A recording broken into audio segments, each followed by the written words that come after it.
चलिए बच्चों, अब हम लोग बीएमटी में लास्ट वीडियो में हम आप लोगों को 40 ऑब्जेक्टिव और फिलिंग द ब्लैंक्स वाला करवाए थे। आज हम लोग 2 मार्क्स वाले 10 क्वेश्चन को डिस्कस करेंगे। आइए हम लोग इसको देखते हैं, ठीक है। अच्छा, जैसे देखिए 40 नंबर क्वेश्चन तक हम लोग ऑलरेडी कर चुके थे, जिसमें कि आपका कुछ फिलिंग द ब्लैंक्स था, कुछ ऑब्जेक्टिव था। अब यहाँ पर 2 मार्क्स वाले क्वेश्चन।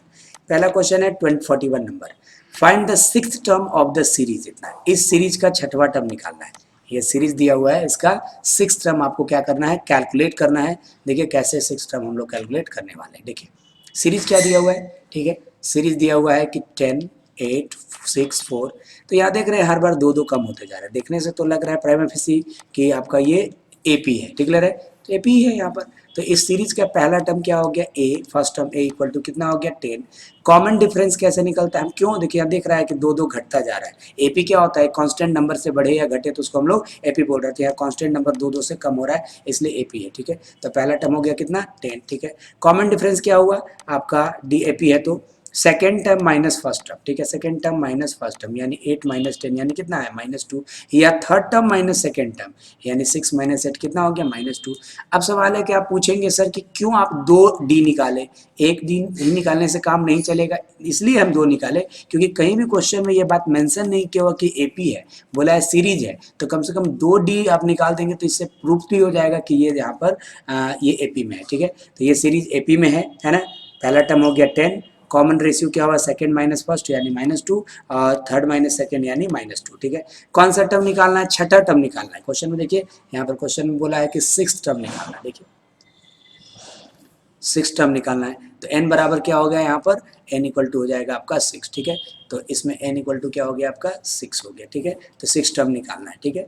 तो क्या होता है, tn का formula a plus n minus 1 into T, ठीक है। तो a देखिए, a हम लोग अभी निकाले थे ऊपर में, a कितना था बच्चों, a वॉज 10 है ना, प्लस n माइनस 1 यानी 6 माइनस 1 d यानी -2, ठीक है। 10 इंटू 6 माइनस 1 -5 -2 यानी इसको आप सॉल्व कर दीजिएगा तो 10 इंटू 5 इंटू -2 ये क्या हो गया, -10 यानी आंसर हो गया 0, ठीक है। तो इस एपी का आपका 6ठा टर्म 0 है, ठीक है। फिर से एक बार देख लीजिए, सीरीज ये दिया हुआ है, पहले टर्म को a बराबर 10, कॉमन रेशियो 8 माइनस 6 यानी -2, 6ठा टर्म निकालना है n इक्वल टू 6 और t6 equal to question mark. जैसे कि हम जानते हैं tn बराबर a plus n minus 1 into D होता है, तो t6 बराबर क्या होगा, 10 प्लस n माइनस 1 या 6 माइनस 1 और d यानी -2 और सॉल्व कर दिया, हमारा ये आ गया, ठीक है। तो ये क्वेश्चन हो गया 41। अब आइए देखते हैं हम लोग, चलिए हम लोग सेकंड क्वेश्चन देते हैं। Find the 10th term of the series, है ना। इस सीरीज का 10th टर्म निकालना है। अब ये सीरीज एपी है कि जीपी है कि एचपी है, ये देखना पड़ेगा। तो देखिए 1 से 2 हुआ, 1 बढ़ा, 2 से 1 और बढ़ता तो हमारा ये एपी माना जाता है। यहाँ पर कांस्टेंट नंबर से बढ़ नहीं रहा है, मल्टीप्लाई हो रहा है। 1 इंटू 2 2, 2 इंटू 2 4, 4 इंटू 2 8, तो ये तो हमारा यहाँ पर जीपी है, ठीक है। तो इस सीरीज का क्या निकालना है हम लोग को, 10th टर्म निकालना है। देखिए क्या है यहाँ पर, देखिए कैसे बना रहे हैं। सीरीज क्या दिया हुआ है आपका, 1, 2, 4 और 8, ये सीरीज दिया हुआ है, ठीक है। अच्छा तो फर्स्ट टर्म क्या हो जाएगा, 1a, है ना। कॉमन रेशियो क्या होगा, second term divided by first term यानी 2/1 यानी कितना हो गया 2। फिर एक और कॉमन रेशियो निकालेंगे, third term divided by second term यानी 4 डिवाइडेड बाय 2 यानी क्या आ गया 2। तो यहाँ से देखिए 2 बार कॉमन रेशियो निकाले, दोनों हमारा सेम आ गया, ठीक है। कौन सा टर्म पूछ रहा है आपसे, 10वां टर्म पूछ रहा है, 10th टर्म, है ना, ठीक है। यानी नंबर ऑफ टर्म्स कितना हो गया यहाँ पर 10, ठीक है। ध्यान दीजिए n इक्वल टू कितना हो गया 10 और आपसे t10 आपसे पूछा जा रहा है। तो जैसा कि हम लोग जानते हैं कि जीपी में tn का फॉर्मूला होता है a इंटू आर पे पावर n माइनस 1, तो इसलिए a की जगह पर कितना लिख दिया 1, देखिए 1 था ये, r यानी 2 पे पावर 10 माइनस 1 यानी क्या हो जाएगा n माइनस 1 इन 10 माइनस 1 यानी 1 इंटू 2 पे पावर क्या हो गया 9 और 1 2 को 9 बार गुना करिएगा, आंसर आ जाएगा कितना 512, ठीक है। फिर से एक बार समझ लीजिए इस क्वेश्चन को, क्या बोला है यहाँ पर, ये सीरीज दिया हुआ है, इस सीरीज का 10वां टर्म निकालना है। तो सीरीज यही हो गया। तो इसमें बताइए सबसे पहले पहला टर्म कितना हो गया 1, कॉमन रेशियो कैसे निकला, सेकंड डिवाइडेड बाय फर्स्ट और थर्ड डिवाइडेड बाय सेकंड, 2 तो निकाल के दिखा दिए। 10वां टर्म पूछ रहा है यानी n इक्वल टू कितना हो गया 10 हो गया, ठीक है। n इक्वल टू क्या है यहाँ पर 10, तो आपको t10 निकालना है। जैसा कि हम लोग जाते हैं जीपी में tn का फॉर्मूला होता है ar पे पावर n माइनस 1, तो a की जगह पर 1, r 2 पे पावर 10 माइनस 1 यानी a इंटू 2 पे पावर 9 और इस तरह से आप सॉल्व कर लीजिएगा, इसको ये हमारा आंसर आ गया, ठीक है। अच्छा 43 नंबर क्वेश्चन परमोटेशन चैप्टर से रिलेटेड है। If the 7p r equal to 42, 7PR कितना है 42, तो R का वैल्यू निकालना है परमुटेशन का, ठीक है। तो चलिए देखिए यहाँ पर जैसा कि हम लोग परमुटेशन में जानते हैं कि NPR इक्वल टू N का factorial by N minus R का फैक्टोरियल, मतलब पहले ऊपर वाला का फैक्टोरियल बाई ऊपर वाला माइनस नीचे वाले का फैक्टोरियल। उसी तरह से यहाँ पर 7P का R निकालना है तो क्या होगा, ऊपर वाला यानी 7 का फैक्टोरियल फिर 7 माइनस R का फैक्टोरियल। तो क्या बात कर रहे थे हम लोग, तो 7PR का वैल्यू निकालना है, ठीक है। तो 7PR क्या हो जाएगा, पहले ऊपर वाले का फैक्टोरियल मतलब 7 का फैक्टोरियल, फिर ऊपर वाला माइनस नीचे वाले का फैक्टोरियल मतलब 7 माइनस R का फैक्टोरियल, और ये कितना दिया हुआ है 42 है ना, ठीक है। अच्छा अभी क्या कर रहे हैं, ये नीचे वाला जो 7 माइनस R फैक्टोरियल इधर आके मल्टीप्लाई हो जाएगा 42 इंटू 7 माइनस R फैक्टोरियल, और इधर में क्या बच गया 7 फैक्टोरियल। अच्छा उसके बाद क्या करेंगे, सभी नंबर्स वाले को एक साइड कर देंगे, ठीक है। तो मतलब क्या होगा 7 फैक्टोरियल डिवाइडेड बाई नीचे आके क्या हो जाएगा 42 इक्वल टू 7 माइनस R का फैक्टोरियल। अब आप 7 फैक्टोरियल को तोड़िए 7 इंटू 6, इतना ही तोड़िए क्योंकि इतना ही में तो नीचे वाला कैंसिल हो जाएगा, इंटू 5 का फैक्टोरियल, तो यहाँ से ये कट गया और इधर में आया 7 माइनस R का फैक्टोरियल। तो 7 माइनस R का फैक्टोरियल आया 5 फैक्टोरियल के बराबर, तो इसी तरह से 7 माइनस R बराबर हो गया 5 है ना, और इस तरह से R इधर कर दिया 7 माइनस 5 यानी R बराबर हो गया 2। फिर से एक बार समझिए, ठीक है। तो ये क्या करना है कि आपको 7PR इक्वल टू 42 दिया हुआ है तो R का वैल्यू निकालना है। जैसा कि हम जानते हैं कि NPR बराबर N का factorial by N minus R का फैक्टोरियल, तो 7PR बराबर क्या होगा, ऊपर यानी 7 का फैक्टोरियल बाई 7 माइनस R का फैक्टोरियल, ये कितना दिया हुआ है 42। सभी नंबर वाले को एक साइड करना है, तो ये जो इधर डिवाइडर होता है इधर आके मल्टीप्लाई हो गया और ये 42 इधर आके क्या हो गया डिवाइड हो गया, ठीक है। अब 7 फैक्टोरियल को तोड़ेंगे, कितना तोड़ेंगे उतना ही तोड़ेंगे जितना में 42 कैंसिल हो जाए, 7 6 या 42 है ना, नीचे 42 है कैंसिल हो जाएगा, और इंटू 5 का फैक्टोरियल इतना। अब यहाँ पर इधर में क्या है 7 माइनस R का फैक्टोरियल बराबर 5 का फैक्टोरियल आ गया, ठीक है। तो यहाँ से फैक्टोरियल भी एक तरह से कैंसिल हो जाएगा, तो 7 माइनस R बराबर 5 यानी 5 इधर आ जाएगा, 7 माइनस 5 बराबर R यानी बराबर क्या आ गया 2, ठीक है। इस तरह से हम लोग निकाल लिए। नेक्स्ट क्वेश्चन देखिए बोलता है how many way 12 things can be distributed among 4 person equally. 12 वस्तुओं को 4 व्यक्तियों के बीच बराबर बराबर बांटना है, ठीक है। नंबर ऑफ थिंग्स कितने हैं 12, नंबर ऑफ पर्सन कितने हैं 4, और हर पर्सन को अगर बराबर बराबर चाहिए तो 12/4 यानी हर व्यक्ति को कितना मिलेगा 3 थिंग्स है ना, ठीक है। तो देखिए हम लोग इसका डिस्ट्रीब्यूशन का वे क्या होगा ध्यान दीजिएगा। 12 थिंग्स को 4 लोगों के बीच क्या करना है इक्वली डिस्ट्रीब्यूट करना है, मतलब हर व्यक्ति को 3 थिंग्स मिलेगा। तो पहले देखिए डिस्ट्रीब्यूशन जब भी आएगा तो वहाँ पर कॉम्बिनेशन लगता है, अरेंजमेंट में परमुटेशन लगता है। तो 12 में से 3 थिंग्स पहला व्यक्ति को दिए तो 12 से 3, फिर 12 में फिर बचा कितना 9 थिंग्स बचा, 12 में से 3 थिंग्स इसको दे दिए, तो अब रिमेनिंग कितना बचा 9 में से कोई 3 इसको दे देंगे तो 9 से 3, फिर कितना बचा 6 में से अगले को दे देंगे 3 तो 6 से 3, और फिर कितना बचा 3, फिर 3 में से 3 दे देंगे इतना हो जाएगा, ठीक है। फिर समझिए 12 वस्तुओं को 4 व्यक्तियों के बीच बराबर बराबर बांटना है, मतलब हर एक व्यक्ति को 3 वस्तु मिलेगा। तो 12 से 3 मतलब पहला को 12 में से कोई भी 3 दे दिए, अब 3 दे देंगे तो हमारे पास कितना बचा, फिर 9 में से 3 दे दिए, फिर कितना बचा 3, फिर बचा 6 में से 3 दे दिया, फिर 3 में से 3 दे दिए। अब सॉल्व कैसे करना है, जैसा कि हम लोग पढ़े होंगे कि NCR का फॉर्मूला होता है factorial of n by factorial of r into factorial of n minus r। ध्यान दीजिए तो उस तरह से इसको सॉल्व करेंगे 12C3 मतलब 12 का फैक्टोरियल मतलब ऊपर वाला का फैक्टोरियल बाई 3 का फैक्टोरियल, फिर 12 माइनस 3 का फैक्टोरियल। उस तरह इसको करेंगे तो 9 का फैक्टोरियल बाई 3 का फैक्टोरियल, फिर 9 माइनस 3 का फैक्टोरियल, फिर इसको करेंगे तो 6 का फैक्टोरियल बाई 3 का फैक्टोरियल 6 माइनस 3 का फैक्टोरियल, और फिर हम लोग इसको करेंगे तो 3 का फैक्टोरियल बाई 3 का फैक्टोरियल, ये 3 और ये 3 और 3 माइनस 3 का फैक्टोरियल, तो इस तरह से आ गया।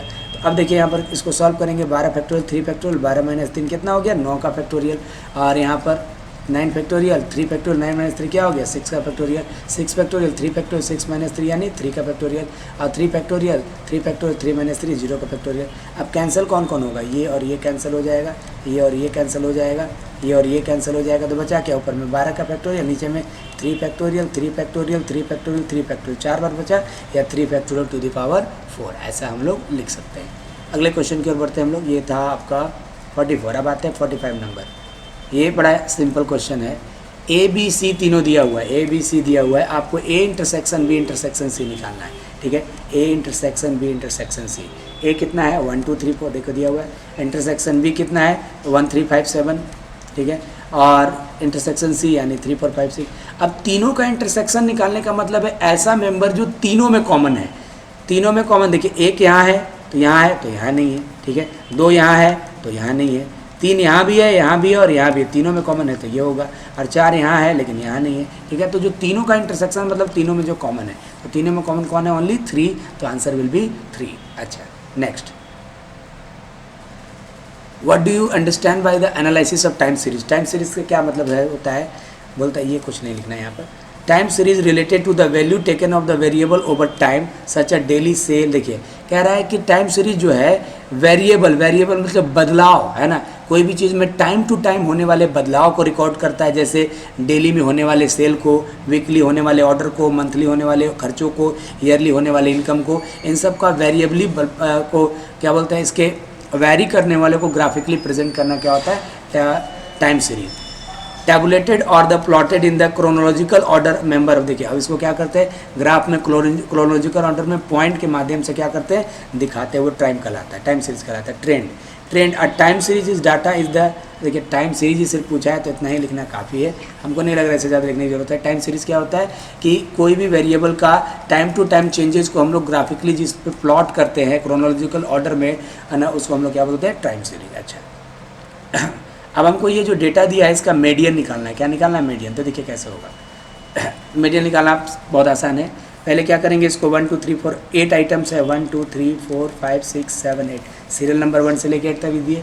अब इसको एक्स क्लिक के असेंडिंग ऑर्डर में अरेंज करेंगे। कौन से ऑर्डर में, असेंडिंग। असेंडिंग ऑर्डर का मतलब है छोटा से बड़ा, ठीक है, छोटा से बड़ा इसको क्या करेंगे हम लोग, अरेंज कर देंगे। तो देखिए क्या, सबसे पहले छोटा कौन है, 32, देखिए, उससे बड़ा 33, उससे बड़ा 48, उससे बड़ा 68, उससे बड़ा 70, उससे बड़ा 80, उससे बड़ा 86 और उससे बड़ा 96। इसको असेंडिंग ऑर्डर में हम लोग अरेंज कर दिए। अब मीडियन का क्या फॉर्मूला होता है, n+1/2th आइटम, ठीक है। तो यानी यहाँ पर 8 है number of item, 8+1/2th item यानी 9/2th आइटम यानी 4.5 आइटम। तो अब 4.5 आइटम कैसे निकलेगा, 4.5 निकालने के लिए 4 और 5 के बीच का मिडिल लेते हैं, यानी 4th item plus 5th item divided by 2। तो देखिए 4th आइटम कितना है 68, 5th आइटम कितना है 70, दोनों को जोड़ के 2 से डिवाइड कर दिए, आंसर हो गया 69, है ना, ठीक है, ये मेटेरियल निकल गया। नेक्स्ट आते हैं, नेक्स्ट क्वेश्चन बड़ा ही अच्छा क्वेश्चन है, ठीक है, कि the average age of 5 children is 8 year. 5 बच्चों का एवरेज एज 8 ईयर है, average age of 5 children is 8 year, ठीक है। अच्छा अब बोल रहा है कि if the age of father included, जब इनके पिताजी का भी एज इंक्लूड कर दिया जाए इनके एज में, है ना, तो एवरेज पहले से 7 क्या हो जाता है, बढ़ जाता है, तो उनके पिताजी का एज क्या है, देखो क्या बोल रहा है। 5 बच्चों का जो एवरेज एज है कितना है, 8 ईयर। देखो 5 बच्चों का एवरेज एज कितना है, 8 ईयर, तो n इक्वल टू कितना हो गया 5 और एवरेज एज यानी x बार बराबर कितना हो गया 8, है ना, ठीक है। तो टोटल एज कैसे क्या हो जाएगा, देखो हम लोग मीन निकालते हैं बच्चों, क्या होता है फॉर्मूला, सिग्मा x/n। तो यहाँ से सिग्मा x बराबर टोटल बराबर क्या हो जाएगा, x बार इंटू n, है ना, ठीक है। तो n 5 लोगों का एवरेज एज कितना है 8, तो 5 लोगों का टोटल एज कितना हो जाएगा, ये दोनों को मल्टीप्लाई कर देना है, यानी 5 × 8 कितना हो गया 40 साल, है ना, ठीक है। अब बोल रहा है when age of father is included, जब उनके पिताजी का एज को भी इंक्लूड कर दिया जाए, तो पहले 5 बच्चे थे, पिताजी का एज को भी इंक्लूड कर देंगे तो लोग नंबर ऑफ पीपल्स कितने हो जाएंगे 6, तो एन हो जाएगा 6, तो एवरेज 7 बढ़ जाता है। क्वेश्चन में क्या बोल रहा है, पहले से एवरेज 7 क्या हो जाता है, इंक्रीज हो जाता है ना, average is increase by the 7 year, तो एवरेज 7 साल बढ़ जाता है। तो पहले एवरेज कितना था बच्चों 8 था, तो अब 60 बढ़ जाएगा, तो नया एवरेज कितना हो जाएगा 15। जब उनके पिताजी को इंक्लूड करेंगे तो नंबर ऑफ आइटम्स यहाँ पर हो जाएगा 6 और एवरेज हो जाएगा 15, तो टोटल एज कितना हो जाएगा 6 × 15 यानी 90। अब देखो 5 बच्चों का टोटल एज 40 था और पिताजी को इंक्लूड कर दिए तो टोटल एज कितना हो गया, देखो 5 बच्चों का एवरेज एज कितना था 8, तो 5 बच्चों का टोटल एज कितना हो गया 40, जुगना कर दिए। अब पिताजी को इंक्लूड कर दिए तो 6 हो गया, तो 6 लोगों का एवरेज एज कितना है, पहले से 7 बढ़ जा रहा है, मतलब ये हो गया 15, ठीक है। तो अब टोटल एज कितना हो गया 90। तो भाई 5 बच्चों का एज 5 का इतना है और पिताजी इंक्लूड करके इतना हो जा रहा है, तो जो एक्स्ट्रा बढ़ रहा है वो किसकी वजह से बढ़ रहा है, पिताजी की वजह से। तो एज ऑफ द फादर कितना हो जाएगा 90 - 40 यानी 50 ईयर। अच्छा अगला सवाल, अब बोल रहा है the following are the marks obtained by the 20 student. नीचे दिया गया मार्क्स 20 छात्रों का है, मोड निकालना है, बहुत आसान है। सबसे छोटा कितना है 10, 10 कितने बच्चों का है, एक बच्चे का। उससे बड़ा कितना है 15, 15 कितने बच्चों का, एक और 1 2 दो बच्चे लिख दिए यहाँ पर मार्क्स और नंबर ऑफ स्टूडेंट लिख रहे हैं। उससे बड़ा कौन है 16, 16 कितने बच्चे का है 1 बच्चे का। उससे बड़ा कौन है 17, 17 देखिए कितने बच्चों का है 1 बच्चों का। उससे बड़ा कौन है 20, कितने बच्चों का है 1 बच्चों का, ठीक है। उससे बड़ा है कौन 22, 22 कितने बच्चों का है वो भी 1 बच्चों का होगा, ठीक है। ठीक है, क्लियर है यहाँ तक, ठीक है। 22 तक हम लोग पढ़ लिए, अब आगे देखेंगे हम लोग।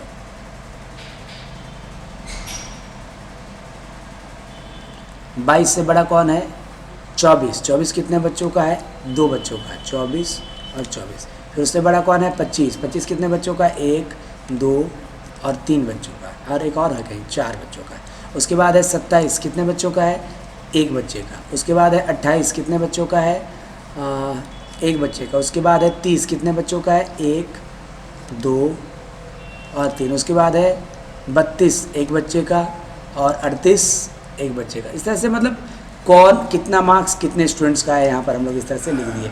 और जिसका फ्रीक्वेंसी हाईएस्ट होगा, जो सबसे ज़्यादा बार आया 4 बार आया कौन 25, तो मोड बराबर कितना हो जाएगा 25, ठीक है। आइए नेक्स्ट क्वेश्चन की ओर बढ़ेंगे हम लोग, ठीक है। और लास्ट क्वेश्चन है ये, ठीक है। अच्छा लास्ट क्वेश्चन क्या बोल रहा है, find the geometric mean of 3 8 और 9, है ना। 3 8 9 का क्या निकालना है हम लोग को ज्योमेट्रिक मीन। यहाँ 3 नंबर है कौन कौन 3 8 और 9, इसका क्या निकाल देना है बच्चों ज्योमेट्रिक मीन निकालना है, ठीक है। तो कैसे निकलता है ज्योमेट्रिक मीन, है ना। देखिए जितने भी आइटम्स का निकालना है सबको मल्टीप्लाई कर देते हैं और n जितना नंबर ऑफ आइटम होगा यहाँ उसका रूट का पावर कर देते हैं। जैसे यहाँ 3 8 और 9 का निकालना है ना। तो यहाँ पर देखिए 3 8 इंटू 9, नंबर ऑफ आइटम कितने हैं 3, है ना। तो यहाँ पर बैठा देंगे, ठीक है। अब यहाँ 3 हो गया, देखिए 3, समझ में आ गया बात को, क्योंकि जितने आइटम है सबको गुना करिए और जितने आइटम है यहाँ पावर उतना बैठा दीजिए, 3 हो गया। अब यहाँ 3 का मतलब क्या है कि 3 के पेयर में से एक निकलेगा, तो इसको 3 को 3 रहने दिए। 8 को क्या लिख सकते हैं 2 इंटू 2 इंटू 2, और 9 को क्या लिख सकते हैं 3 इंटू 3। अब यहाँ देखो 1 3 2 3 और 3 3 के बदले में 1 3 निकला, 1 2 2 2 3 2 के बदले में 2 निकला, तो आंसर हो गया 6, है ना, ठीक है। आप लोग के लिए एक बहुत ज़रूरी नोटिफिकेशन है बच्चों, क्योंकि आज इस बार जब हम लोग 12th का एग्ज़ाम देख रहे हैं उसमें ऑब्जेक्टिव बहुत ज़्यादा आ रहा है। अकाउंट्स में 32 मार्क्स और ज़्यादातर सब्जेक्ट में 40 मार्क्स का ऑब्जेक्टिव हमारे पास आ रहा है। तो एक बच्चे ने मेरे पास एक बुक ला के दिखाया, मतलब किसी बच्चे ने ख़रीदा था, है ना। ये एक बुक है, देखिए यहाँ पर, ये देख लीजिएगा क्या लिखा हुआ है यहाँ पर, झारखंड अधिविक परिषद की तरफ से। इसमें 5 सब्जेक्ट का, है ना, 5 सब्जेक्ट का चैप्टर वाइज ऑब्जेक्टिव दिया हुआ है। अकाउंट्स का है, देख लीजिए, अकाउंट्स का है, BST का है, बिजनेस मैथमेटिक्स का, एंटरप्रेन्योरशिप का है और इकोनॉमिक्स का है। साथ में देखिए यहाँ पर जो भी सब्जेक्ट का आपका यहाँ पर ऑब्जेक्टिव है वो चैप्टर वाइज है, जैसे आप देख लीजिए यहाँ पर, और अच्छे खासे नंबर ऑफ स्टूडेंट है, जैसे नंबर ऑफ क्वेश्चन है। सर देखिए, जैसे अकाउंटिंग फॉर NPO का ऑब्जेक्टिव आप देखिएगा तो करीब इसमें मान के चलिए तो आपका अकाउंटिंग फॉर NPO में अकेले जो है आपका ऑब्जेक्टिव है आपका टोटल 38 40 45 करीब 55-60 जो है, मतलब हर चैप्टर में अच्छे खासे नंबर ऑफ ऑब्जेक्टिव क्वेश्चंस हैं। तो आप लोग से हम एक बात बोलेंगे कि आप ये किताब अगर हो सके हर जगह अवेलेबल होगा, ये आप खरीद लीजिए, क्योंकि ऑब्जेक्टिव बहुत इंपॉर्टेंट है। ये एक करीब इसका प्राइस है आपका 140 रुपये के आसपास है, 100 रुपये 110 रुपये के आसपास में आपको मिल जाएगा। एक बहुत बड़ा अमाउंट नहीं होता है, और इसको एक बार पढ़ लीजिए, क्योंकि देखिए कोई भी पेपर सेट करेगा तो क्वेश्चन जितना आप कहाँ से लाएगा, इन इस तरह की कुछ चीज़ें उठाएगा, क्योंकि बुक्स में तो इतने सारे ऑब्जेक्टिव होते भी नहीं, है ना, ठीक है। इसलिए हम तो रिक्वेस्ट करेंगे कि आप बच्चे लोग सब ये वाला बुक खरीद लीजिए और एक बार पढ़ लीजिए, जो अच्छा रहेगा और ज़्यादा महंगा भी नहीं है, आप लोग के लिए बेनिफिशियल हो। ओके, चलिए, थैंक यू।